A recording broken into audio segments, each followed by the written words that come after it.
What's going on, guys? This is Ryan with the RK Outpost, and one of the things that's so frustrating to so many of us about the entertainment industry is that we, the audience, have such a deep love and appreciation and care for these characters, whether they be from Marvel or DC or Star Wars or whatever.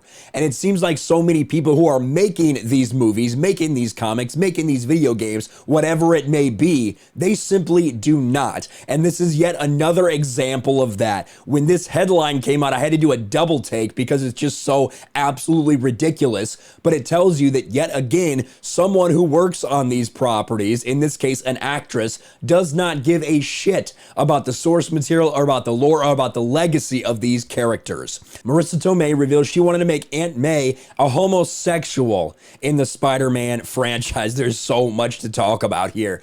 Before we do, however, I just want to real quick apologize for my voice. Obviously, it's not normal. I am getting over the flu from the holidays, but I'm gonna get through this video nonetheless.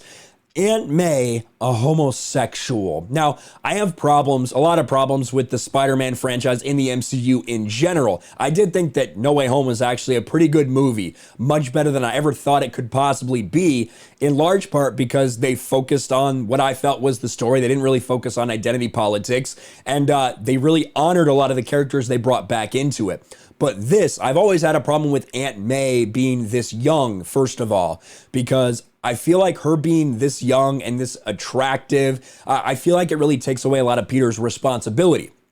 One of the things with Aunt May, not only being, this motherly figure to Peter, but also being so old is the fact that she has to rely on Peter to do some things, right? That's not the case. Marisa Tomei could go out and bang anybody she wants in the MCU. And, we've seen that with Iron Man, how attracted he was to her. Obviously, her and Happy get together in this movie as well. So the idea, I think it takes away a lot of responsibility from Peter Parker. But now this is what Marisa Tomei wanted to do. And we do have it on audio here. Tomei's comments came during an interview with Geeks of Color, which what if I made geeks for white people, right? White only geeks. Would that be okay? I don't think it would be, but for some reason, there's a lot of things that pop up that are based just on skin color for some reason. Geeks of Color. Don't know what to make of that, but let's listen to the question and Marisa Tomei's answer, and then we're gonna get into it. Absolutely, and we've got to see you and Jon Favreau, especially with Happy, this blossoming relationship on and off, a little bit rocky, but I absolutely love the chemistry between you guys. So can you speak about what it's been like to share that on-screen dynamic with Jon Favreau? Oh, I love, he's so funny. Like his improv skills, it's just like great to be able to work opposite him.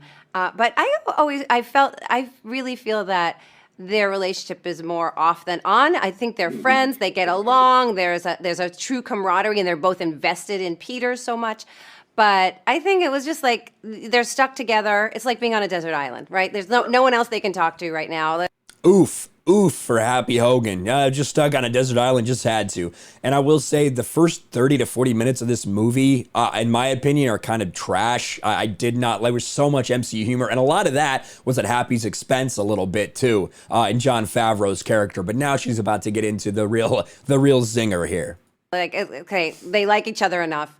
they had their fun, their fling. But they're still cool with each other. At one point, this was before even the idea of Happy showed up. There was a moment where I felt that May was, maybe she should just be with a woman because like Ben is gone and who should she be with? And we were.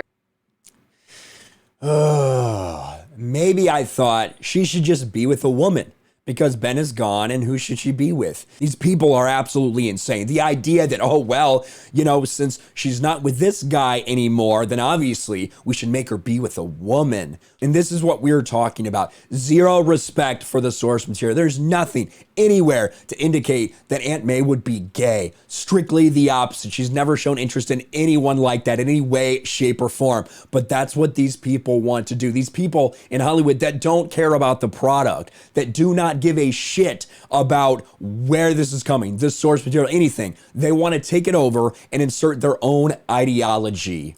And I don't know if this is just a virtue signal from her or if she genuinely thinks this was a good idea. This is absolutely insane, but she does continue on. We're kind of talking about it. And so I actually really wanted Amy Pascal from Sony to be my girlfriend. That would've been amazing. I know. I was like, no one even has to know, Amy. I'll just like be in a scene and you'll be over there and I'll just be like, hey, and it'll just be like a subtle thing. But That would've no one been went for amazing. it at the time. Look at this stupid cuck. Look at this dumb bitch. Oh, that would have been amazing. This fucking idiot. But let's go back. I didn't hear some of that. Let's listen again. The scene and you'll be over there and I'll just be like, hey, and it'll just be like a subtle thing. But That would've no one been went for amazing. it at the time. No one went for it at the time. Thank God no one went for it at the time. But it's one of those strange things, the need for SJWs to take over these characters and turn them into something else.